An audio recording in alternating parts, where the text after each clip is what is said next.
A very good morning, friends. My name is Abhishek Verma. I am a political science teacher. I teach at MIT University, Noida. This is my YouTube channel named The Political Friend, and I am here to help you with your UPSC preparation and all the competitive examinations. The topic which I am going to cover in today's lecture is the constitutional bodies.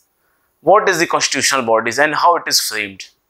So, any body or any institution that has been set up by the government of India through the gadget, that is passing the laws and having its mention in the constitution, are the constitutional bodies. So when we have to know that how many types of constitutional bodies are there, because see, the various confusion brings upon when you have different kinds of bodies, and that is a bit confusing. Like we have the constitutional bodies, the non-constitutional bodies, then we have the statutory bodies, the non-statutory bodies, and so on. So coming to constitutional bodies, we have different types of constitutional bodies. The first one which we are going to deal with is the Election Commission. Apart from Election Commission, we have the UPSCs, the Union Public Service Commission, the State Public Service Commission, the Finance Commission, the Goods and Services Tax Council, the National Commission for Scheduled Caste, the National Commission for Scheduled Tribes. Then we have the Special Officer for the Linguistic Minorities. Then we have the CAG Office, that is the Comptroller and Auditor General of India.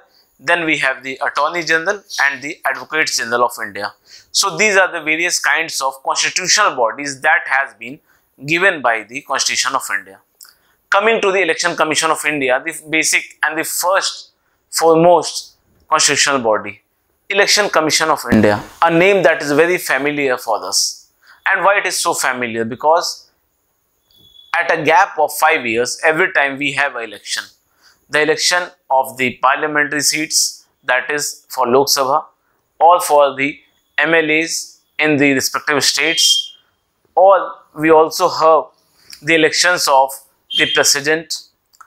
We also come to hear about MLCs in the various states that have legislative councils. So these are all kinds of terms where we can hear about the Election Commission of India. We also know that at various times the Election Commission of India takes out various notification for the political parties to follow. They are the main and whole sole organization who decide to give the symbols and the recognition to the parties, whether it is a state party or whether it is a national party. So all these functions are carried out by the Election Commission of India. We also know that these Election Commission are responsible for taking and continuing the election in the country. Coming to the Election Commission, we should know that this Election Commission is a permanent and independent body that has been established by the Constitution. A permanent body and an independent body. Why it is called a permanent body? Because the members of the commission are selected in a various fixed manner. And why it is permanent? Because these people are ones who regulates and give regulations for various kinds of national parties and state parties, and for every candidature who are contesting the elections. So that is why it is a permanent body. So the first and foremost thing which we need to recall is that Election Commission is a permanent body. Then we call it to be an independent body. Why independent? Is it that the government does not have any control on this? So when we come to know that why we call or why we should call the Election Commission of India, the ECI, as an independent body, because if any kind of political parties may have any kind of influence on these members or the Election Commission of India, they could easily try to influence the elections. And what will happen if any kind of manipulation or influences is carried out in the election? In such a big democratic country like India, if we have any kind of manipulation, it would be very much difficult for people to trust their government. So that very trust is responsibility of this Election Commission, and that is why it has to be independent. if not independent, the very concept of having elections would be diminished, and the importance of having the elections would also be diminished. Various times we have heard that 20-30 years ago in various states, in the local government elections or the state elections, there were incidents of booth capturing, manipulating the results because ballot boxes were in practice. The voting pattern and all the voting procedure was done through the ballots. But nowadays, we use the electronic voting machines, the EVMs. However, it is also not a big surprise that many a times the people who are in opposition or those who tend to lose the elections tries to blame this electronic voting machines or the election commission as well. However, to have a regulation on this, election commission members are very much vigilant on any such cases that has been arising. Also, most of the countries in the world also use the same pattern for having the elections conducted in their respective countries.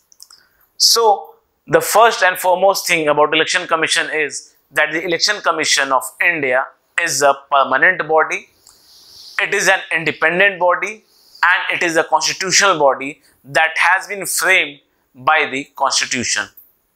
The framing, the rules and the procedures, everything has been mentioned in the constitution. But if something has to be there through the constitution, we also must be very much particular of what kind of articles are included where we can find the mention of these bodies. So for election commission, you must remember Article 324.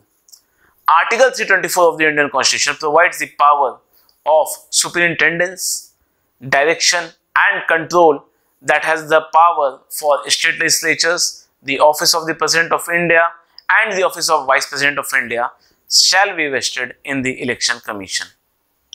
So elections of parliament, elections of VP, elections of president, state legislatures, everything has been vested in the election commission of India from the article 324. So point to remember, permanent body, independent body, a constitutional body.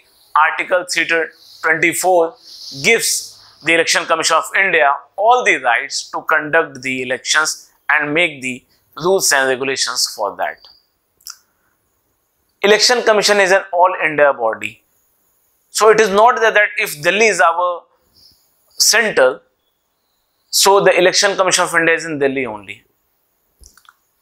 There has been an all India body that is, it is common for both the government, that is to the central government as well as the state government. That means located in Delhi doesn't mean that election commission of India or the election commission office is only for the Delhi state legislature or only for the people who have been there residing in Delhi or NCR. No. The election commission of India is a national body and that is responsible for all the states as well as the center and the union. It must also be noted that this election commission is not concerned with the panchayats and municipalities elections. So what are panchayats and municipalities? We will come to know about this in complete detail in some lectures other time. But one thing you must note, that the election commission of India, see, we have the election commission of India, that is a national body. Then we have the state election commission as well. Okay. So state election commission also directs, and moreover, it takes the same responsibility as is taken by the election commission of India. But state election commission are the ones who are responsible to carry out the elections such as the panchayats and the municipalities, the municipal corporation. So for example, if you have heard of BMC, the Brihan Mumbai Municipal Corporation, Bombay Municipal Corporation or Delhi Municipal Corporation, we have three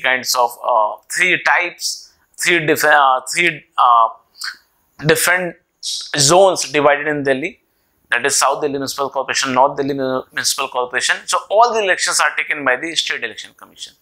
So again a point to remember, that this election commission of India is only responsible for the elections that has been taking place in the parliament to select the members of Lok Sabha, Rajya Sabha, the president, the prime minister, and for the state legislatures as well.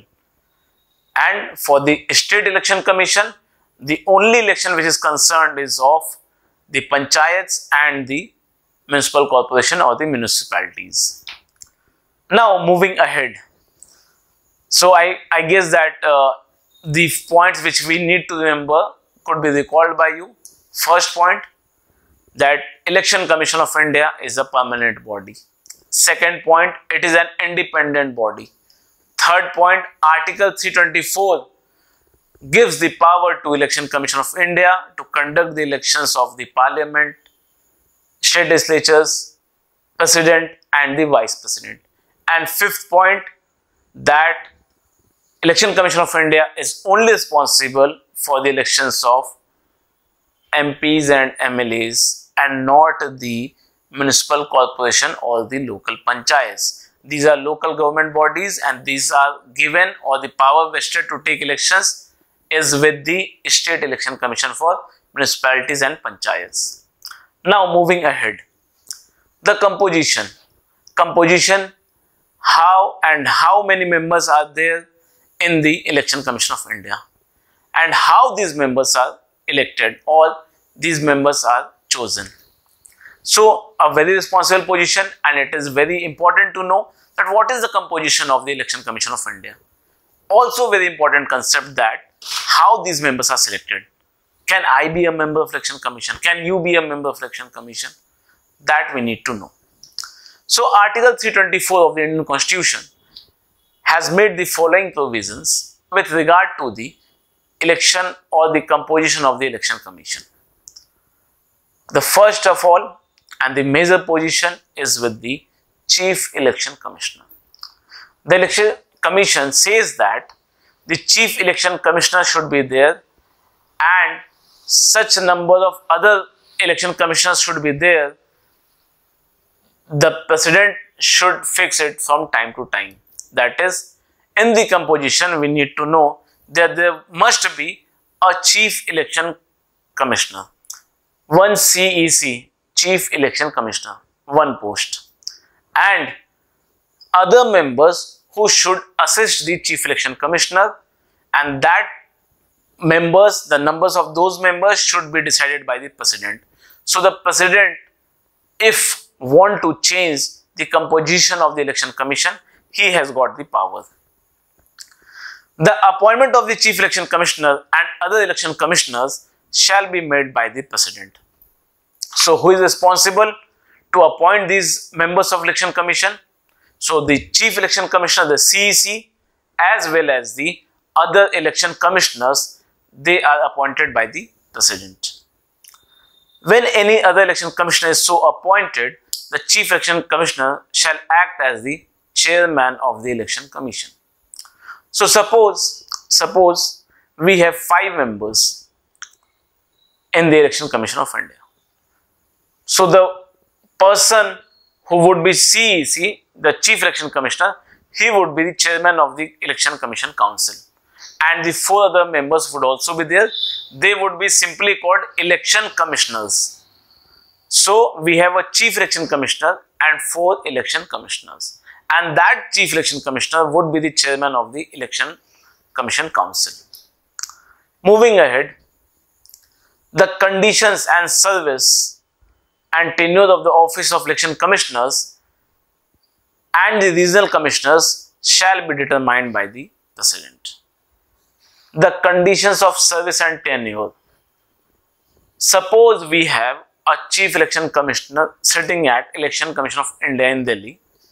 Then we have state election commissions also in the respective states. In the respective states, there would be regional commissioners. Why regional? Because they are confined to a particular state, and that is why they are regional commissioners. So it is a norm under Article 324 that the President will only fix the rules and regulations, the conditions of service and the remuneration for the members of Election Commission as well as the State Election Commission. The President may also appoint after consultation with the Election Commission for the regional commissioners. So since we have a Election Commission of India at Delhi and we have a State Election Commission in our respective states, so the regional commissioners who would be appointed in these state election commissions, that they would be appointed by the President only, but after consultation with the members of Election Commission of India. Okay, so the inception which took and brought Election Commission was in 1950. Until 1989, the Election Commission, it worked as a single member body that was under the Chief Election Commissioner. So think, since 1950, after framing of the Constitution, Election Commission of India came into existence. And from 1950 to 15th October 1989, it was a single membered body. A single membered body of Election Commission of India. Think of the workload, the pressure, the appointment and his commitment towards his duty to carry out elections across the Indian continent. This Indian landmass was such a big Herculean task for him. But on 16th October 1989, the President appointed 2 more Chief Election Commissioners. So, when you need to recall, you will recall that from 1950 to 15th October 1989, the Election Commission of India was a single membered body. On 16th of October 1989, the President of India then appointed 2 more election commissioners. So now, on 16th of October 1989, the Election Commission of India was a 3-membered body. Originally it was a single-membered body, but on 16th October 1989, it became a 3-membered body. And one more important change took place at the same time. And what was that? On 16th October 1989, the voting age was decreased from 21 to 18 years. That is, from 1950 to 1989, 15th October, a person who was at the age of 21 years, he could only vote to select the government. But on 16th October 1989, the President made a norm that person who has acquired the age of 18 years, he can vote to make the formation of the government. And till now, we are following this age of 18 years to select our government. Now, after having a multi-membered body on 16th October 1989, the 2 posts of election commissioners got abolished in January 1990, and again we had a single membered body in the election commission. Think of the time period, 1989 and then 1990. In a single year, this order was revocated. It was changed. And again a multi-member body was made a single-membered body. The Election Commission again became a single-membered body. Why this change could have taken place, that is for us to think. Not very much important now, because not relevant. We have certain changes. Now it is again a multi-membered body, so we don't need to think. But yes, somehow to subdue the power of the election commissioners, or maybe to have some political gimmick, again from a multi-membered body, the election commission became a single-membered body. In 1993 October, again the President made a new order, and appointed 2 more election commissioners. And from that time till today, Election Commission of India is a multi-membered body in which we have 3 election commissioners. And why I am saying 3? Because from 1993 October, again 2 members were appointed by the President, and till time we have a 3-membered Election Commission of India. So we have one Chief Election Commissioner, he is also Election Commissioner, so he is a Chief Election Commissioner now, and then we have 2 other Election Commissioners. So now it is a 3-membered body. The Chief Election Commissioner and the 2 other Election Commissioners, are they different in having some power? No. The Chief Election Commissioner and the Election Commissioners, the other 2 Election Commissioners, they are equal in power, executing the power, having the equal salary, having equal allowances, and all other prerequisites. They all are same for both of the Election Commissioners as well as the Chief Election Commissioner. And what power they have? So these allowances are equal to the allowances that are given to the judge of a Supreme Court. So now the Election Commission of India, which is a 3-membered body, has all the allowances, equal salary, equal power, and the allowances are similar to that of the judge of a Supreme Court. Now think of a person or a situation when we decide to have a decision on a various topic, and somehow we differ, means the members of Election Commission differs from each other. What will happen then? Since they are a 3-membered body, it is quite easy to take a majority of 2:1, and the same thing is done by the members of Election Commission. What they do, whenever a topic of debate or a topic which is not very much explicitly explained, or they are not clear about what decisions they should take, or they are confused about the decision that they must carry out, what they do? They start to have a discussion, and from a majority of 2:1, any decision is given in public. So in case of controversy, when there are 3 members, 2:1 issue is followed, and then the decision comes for the normal public.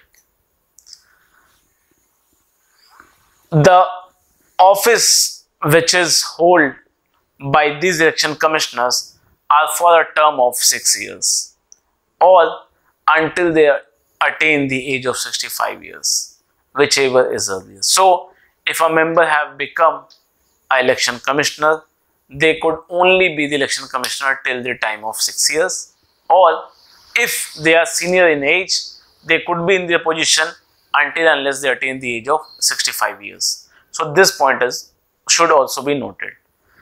So from this composition, we should remember the particular points that Election Commission of India, which is a permanent body, independent body, a constitutional body, Article 324 is given. We have Election Commission of India, we have state election commissions, and then the composition of the Election Commission of India today is of 3 members. Those 3 members, amongst them there is a Chief Election Commissioner, and then there are 2 other election commissioners. Apart from them, in the state election commissions, we have the regional commissioners, whose appointment is done by the President. The allowances of the election commissioners are equivalent of all the 3 members of Election Commission of India, and those allowances are in coherence with the allowances that are given to judges of the Supreme Court. And they hold the office for a term of 6 years, or if their seniority on their age basis, until unless they attain the age of 65, they can be in the position of Election Commission. They can resign at any time before expiry of their term, or they can also be removed if the case needed may be given. So On what basis they could be removed, we will see it again. But yes, this is true that they can resign at their own choice. Now we were talking about the Election Commission of India. If it is a permanent body and independent body, what makes Election Commission to be independent and why this is important? Article 324 of the Constitution, it directs and makes the following provisions to safeguard the independence and the impartial functioning of the Election Commission. Article 324. So, very important article. Whenever a term of Election Commission comes, this should be clicked into your mind that Article 324 is responsible for the Election Commission of India. The Chief Election Commissioner is provided with the security of their tenure. Chief Election Commissioner is provided with the security of tenure. What does that mean? Security of tenure. That means he cannot be removed from his office except in the same manner as the judge of a Supreme Court. That is, it could not happen so easily that a president wants to remove the Chief Election Commissioner without having a proper check that the accusations which has been laid upon the Chief Election Commissioner, that is true or not. So it is not very easy to remove the Supreme Court judge. We know that there is a various procedure. The same procedure we need to follow in the case of Chief Election Commissioner as well. And this procedure only gives the security of tenure to the Chief Election Commissioner. How could he be removed? He can be removed by the President on the basis of a resolution. Removed by the President on the basis of a resolution that has been passed by both the houses of the Parliament with a special majority. Either on the ground of proven misbehavior or on the grounds of incapacity. So this is the same procedure which we apply to remove the judge of a Supreme Court. There could be an allegation of misbehavior or an allegation of incapacity.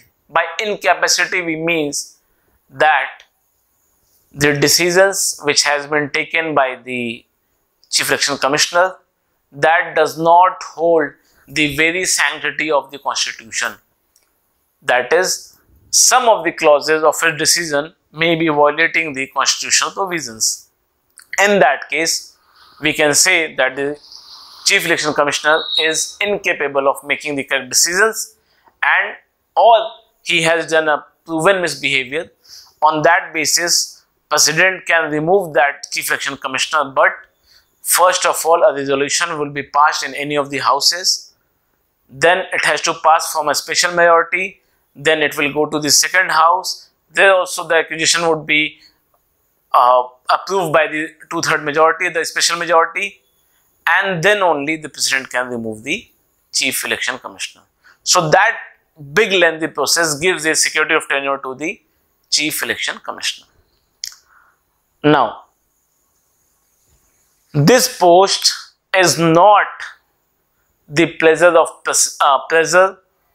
post of pleasure of the President for the Chief Election Commissioner. Why not? Because the President just cannot remove the Chief Election Commissioner, as he cannot just remove the judges of a Supreme Court. So that is why we are calling it a security of tenure, because here the President has to take a very long process and then only he could remove the Chief Election Commissioner. So that process, I told you that a resolution has to be passed from both the houses of the Parliament. Then this resolution should be passed with a special majority, and then it will go to the President. Then the President may remove him.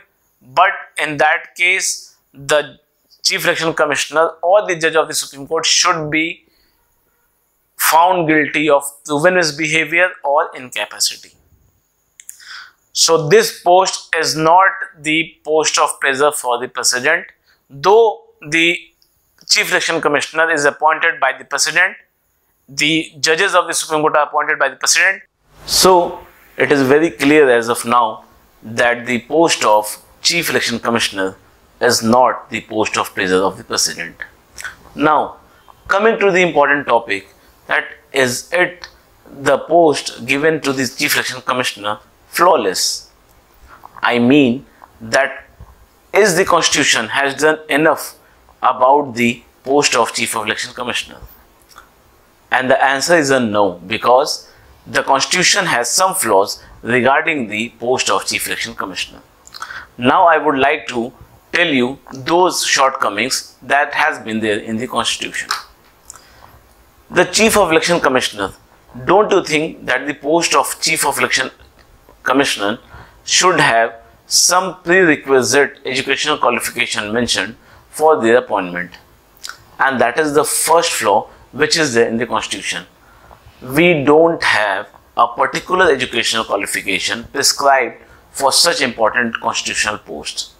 The second shortcomings of this post is that the Constitution does not specify the number of terms to which an election commissioner can be appointed. So we know that the maximum years that a person can be working as an election commissioner is of 6 years. But can he not be reappointed? When there is no educational qualification prescribed, can't this post be used as a political gimmick? And that is a big question where the Constitution has left us open. The Constitution does not define such queries. And the third post, the Constitution has not debarred the retiring election commissioners to be appointed for further government posts. And that is where a political touch is given to the post of election commissioners. Think of the situation where an election commissioner favors the particular political party so that he may be in power or some political constitutional post even after his retirement. But the Constitution doesn't debar. So it is very clear that the Constitution with respect to the post of Chief Election Commissioner has not left us flawless. So keeping these 3 points, I am repeating it again for you.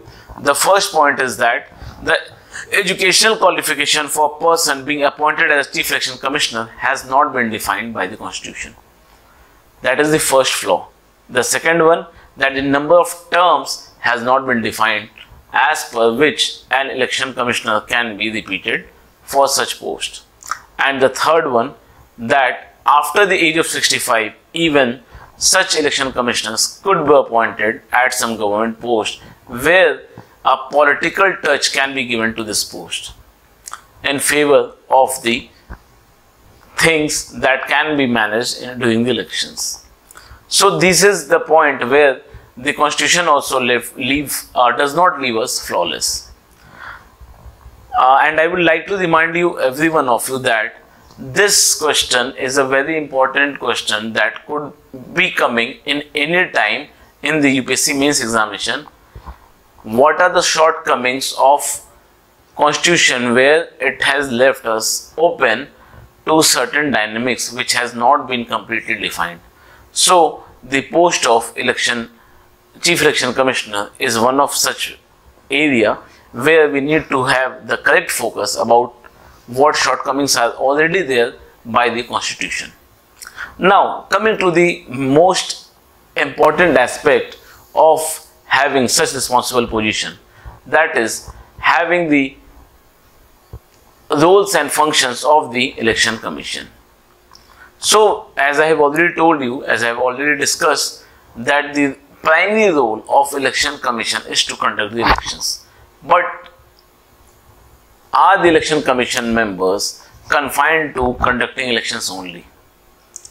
So I am giving you some of the highlights and inputs of what these important roles and functions are played by the members of Election Commissions. The first one, it is an administrative body, it is an advisory body, and it is quasi-judicial. Why administrative? Because the administrations has to be run and recorded in such manner that the democracy should be maintained in the country. And for such, the Election Commission of India has to be administrative. A certain chain of administrative officers, a particular rule book, set of rules are there.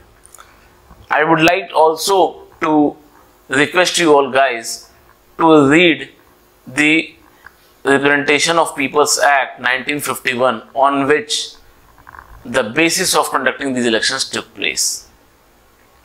That is a very important document, and every UPSC aspirant should read this.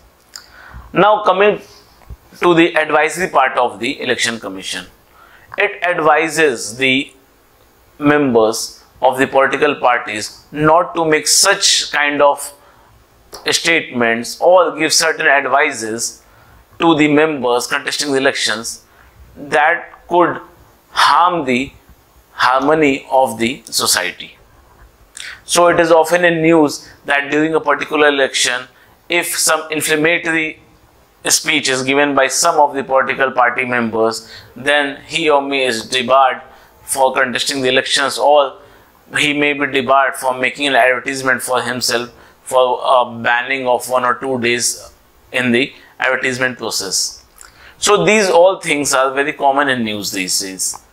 So what exactly role is played in the election time is the regulating body, the advisory body of the Election Commission, which works to give advices that what all things are done. If you have been quite keen about the elections taking place, you might also have heard a very common term during elections, that is the Model Code of Conduct. So that code of conduct is a list of advisories that are given to the contestant and the political parties so that the harmony in the society could be maintained irrespective of the election procedure going on. Now third very important power is of a quasi-judicial body. The Election Commission of India is a quasi-judicial.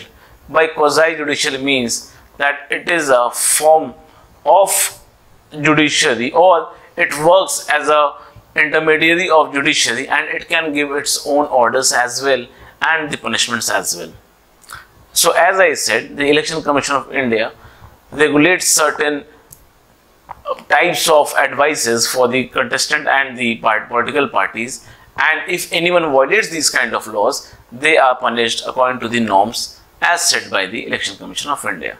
So that is why it is called a quasi-judicial body, because it can make judgments or it can punish the political parties and the members contesting the elections with regard to some of the misconduct they have been carrying during the election process. Now coming to the functions. What functions the election commissions take apart from these all powers which they have, apart from the power of administration, advisory and the quasi-judicial form? It should be very clear to you about the delimitation committee. What is delimitation? In normal terms, when we talk of delimitation, it means bifurcating a city, a town or a state into certain zones and areas in which a particular member can contest elections. That delimitation is done on the basis of the proportion and ratio of the citizens available in those areas and the population density. So delimitation is set by the Election Commission of India. That is a primary function, to delimit the areas, the cities, the boundaries of the cities to which the Election Commission performs a particular election, and that too on the basis of the ratio of population present in that area. That is delimitation. So it might be that in a particular area, if you have heard about some certain areas that was included in particular constituency, but the next time when you hear of that constituency, that has gone, or that part of the area has gone to some other constituency. That all role is played by the Election Commission. The second one is to raise and prepare the voter list. So we know that every time when we go to election or we participate in the election, we get our we used to get our voter ID card with a leaflet of having our name in a particular electoral roll. That is where these electoral rolls are prepared by the Election Commission of India. So they have an exact number of data of the people present in a particular area. The third one is to schedule the nomination papers. When you contest an election, you have to file a nomination paper, and all the rules given in that nomination paper are set by the Election Commission of India. Apart from it, one of the major role of Election Commission is to grant the political parties about their recognition of being a state party or a national party, and also allotting these symbols to them. I am leaving a job for you.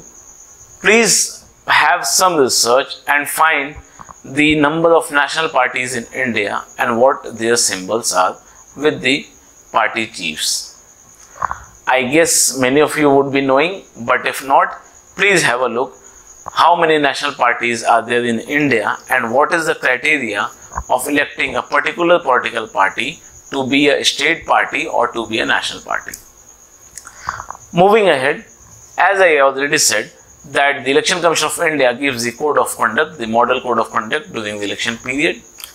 Apart from it, it also advises the President on the removal of any member of Parliament in case of certain disqualifications. What if a particular member in the Parliament has done something which is liable to get disqualified from the Parliament? Can the President just remove that member of Parliament because he is an representative of the people? So for all the legal proceedings and all the legal framework, the President get his advices from the Election Commission of India. Similarly, in the states, when a particular MLA on the grounds of disqualification has to be removed from the Legislative Assembly, the Election Commission of India advises the governor that what should he take the decisions according to which the particular member could be disqualified or not, and what are the legal framework regarding that. Also, it requests the President or the governor for the necessary staff in case of contesting elections. So I guess if you have heard that a particular person who is working as a teacher, the state government teacher or a central government teacher, they are engaged in the election duties to conduct the elections in various areas. This particular duty is assigned to them by the Election Commission of India on the request which they make from the President or the governor of that particular state. So suppose if you have an election in Bihar or UP, the UP elections are coming around. So since it is a very big state and the member of Election Commission would not be enough to carry the elections, the members who are working in the normal citizens who are working in the government jobs, they would be called for having the election duties and all. So we are very much aware of these things because that is a day-to-day life phenomenon, and most of us know that particular person from our family go to have the elections in particular areas because they have been assigned some role by the Election Commission. A proper training is given to them and then they perform the elections. The duty is given during the elections. Also, the Election Commission advises the President whether elections can be held in a state or not under the conditions of President rule. Because in case the President rule or the emergency has been extended over 1 year, then that particular state might demand to go into elections, and what should the decision be from the President, that advice is given by the Election Commission of India, the members of Election Commission. The Election Commission is also assisted by the Deputy Commissioners. These Deputy Commissioners are drawn from the members of civil services appointed by the Commission with a 10-year term. So think that India is such a huge country, having a 3-membered Election Commission of India and some members as the State Election Commission. Is it enough for every one of us to get into the election procedures and conduct the elections? Obviously the answer is no, because it's quite tough to have elections in such a big country. And one more thing I would like to ask you for your brainstorming. If you have been in touch with the regular news and all, you might have heard of the topic that some of the members of parliament are asking the government to make a systematic setup of having the legislative assembly election along with the parliamentary elections, so that the burden of having the elections could be minimized. However, no decision has been taken yet, but we never know, any decision could come sooner, because it is very true that if we have the elections in stage wise for the member of parliament and different elections take place, as our central election take place, then for the member of legislative assembly separate election take place, for the president a separate election take place, for the local bodies, the members of municipal corporations and the local panchayats a separate election take place. It becomes a very long process, quite time consuming and quite expensive on the pockets of the citizens. So there are rumors or there are quotes about having the elections together, simultaneous elections, so that whenever you go to election particularly and such simultaneous arrangement has been made, then you will get an EVM of selecting an MP, an EVM of selecting a MLA and an EVM of selecting a mayor or deputy mayor or the local panchayats. So one day only will be wasted and one person will try to vote in all the 3 EVMs. It is a speculation, we don't know whether it will happen or not, but let's see and hope for the best for every one of us. Now coming to the vision and mission on the principles of Election Commission. The vision of the Election Commission is to uphold the values that has been enshrined in the Constitution. Since the Constitution is the rule book to which every citizen of India complies, so it is a duty of the Election Commission to uphold the values which has been given by the Constitution, to conduct the elections with a highest standard of credibility. A credible election. People should have the trust on the election procedures. People should have the trust on the institution that has been constitutionally recognized. People should trust the setup, the democratic setup of the country. Because if election would also be a sham, people would not trust the government, people would not trust the constitution, and a chaotic situation will somehow increase and people will be in quite distress.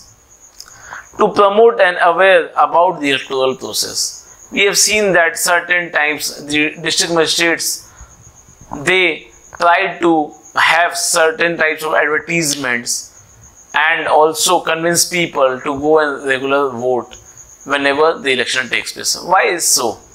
Because until unless we represent ourselves in the election process, we cannot ensure the person who would be elected might be working good or not. And if somehow, somewhat, a person who has been contesting the elections and he won the elections, if he is not good also, at least the citizens of that particular constituency could change him in the next election.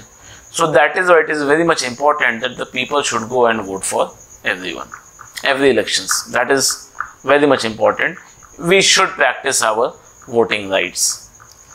To develop the human resource for effective and professional delivery of electoral services. Electoral services, conducting the smooth electoral process, allotting of the symbols, having peaceful elections, no violence.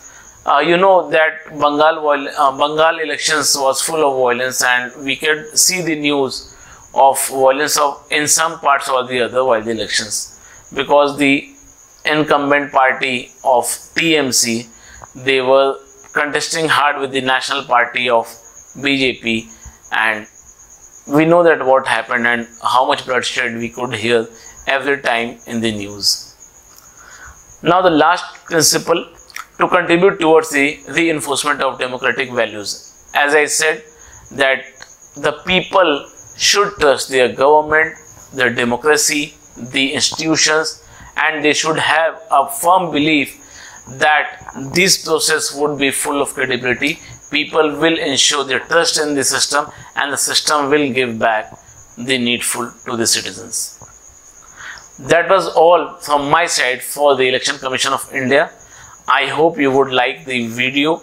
Please subscribe to my channel for more educational videos, and I would be giving the series of all the videos of the Constitution and of Indian polity by M. Lakshmikant for your UPSC preparation and EPFO preparation. Thank you guys. Thank you very much.